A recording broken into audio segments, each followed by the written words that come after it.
I was disappointed in combatives. Getting out first round was not what I wanted.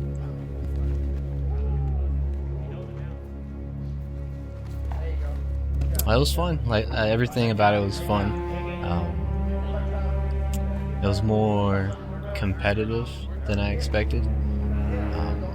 After the match, he told me that I was heavier than he thought I was, which was a great compliment to me because I've always been a skinny guy. So being told that I was heavy and difficult to deal with was good news for me. But I mean, I tried my hardest. I forced them in a lot of different uncomfortable positions, and yeah, it was fun. We went almost to time. I'm not sure on the points. We went almost all the way to time, and then he secured my arm, and then they were going by the moment that your arm was at full extension, they would cut it there. So I think it was an arm lock. I think the key to combatives is repetitions and placing yourself in positions of maybe disadvantage, placing yourself in these positions and trying to work yourself into an advantageous state, regardless of where you start. I definitely need to prepare for hills more often. So I'm implementing my own training into preparation for MRC West because I know I need to hit a lot more hills. I prepared on flat land, and that's maybe what got me to almost the 3-hour mark. But with the preparation of hills, I think that's definitely what's going to carry me to a faster ruck time next time.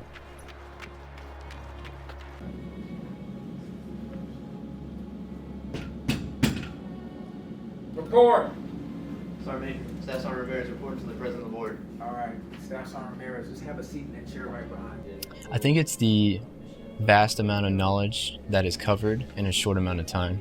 And in my own experience, I've gone to many boards, so the pressure of the high-ranking individuals doesn't really get to me anymore. But the thing that does prove to be difficult each time is the vast amount of knowledge. Each question that they can potentially pull from is from a regulation that can go on for pages and pages, and it's trying to identify what to study and what's not as important, because it's never going to get to the point to where you can completely memorize the entire reg. So my strategy is always find the MOI first, try to identify what the topics are going to be, and then look into the reg not from like a learning, trying to learn everything standpoint, but in a standpoint of, if I was a member of the board, what's something that is like quantifiable, what's something that I could find and ask somebody, and there's like specific 5 answers to this question. 50 meter on the right, 50 meter on the right. I think the competition is exactly what Sergeant Major mentioned before as well. The best results from all individuals comes from competition in many different ways, and you can think of that like if we're talking about medicine and like the hospital, there's competition to try to get into med school, there's competition to try to perform your best. All the best results are from competition, and that's no different for the Army as well. So I think the competitions help not only to improve us in warrior tasks and skills, but also to improve us as soldiers and try to identify, if I'm weak in this, I need to improve on this before I can be expected to lead and train soldiers as well. Absolutely. The goal is always to win, and I think we have a very good chance. And I'm very confident with the results that we had for not only myself, but the rest of the team. I'm very proud of everyone. Everybody did amazingly well. And that's with, like I said, like we can train so much more.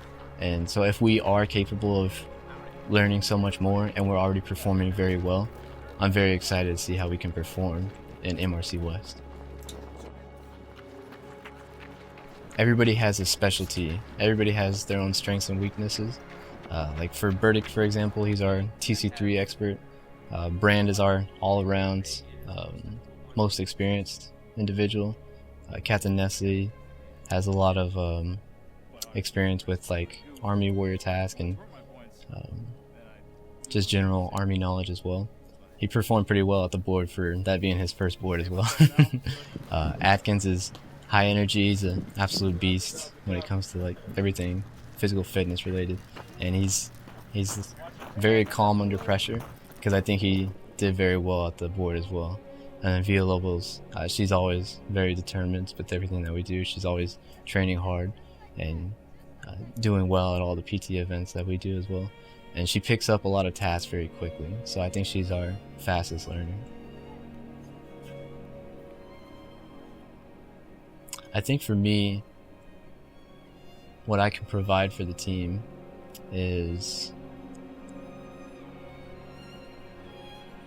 an atmosphere of trying our best, an atmosphere of doing our best with everything that we do. And it doesn't have to be just PT when we meet up in the mornings. It doesn't have to be just like physical fitness or anything.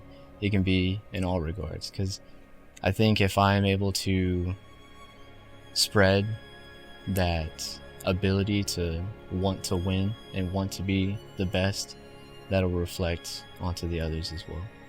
I have my own experience with a lot of the competition events as well, but I think what I can provide the most is that positive environment that forces everybody to be their best version of themselves.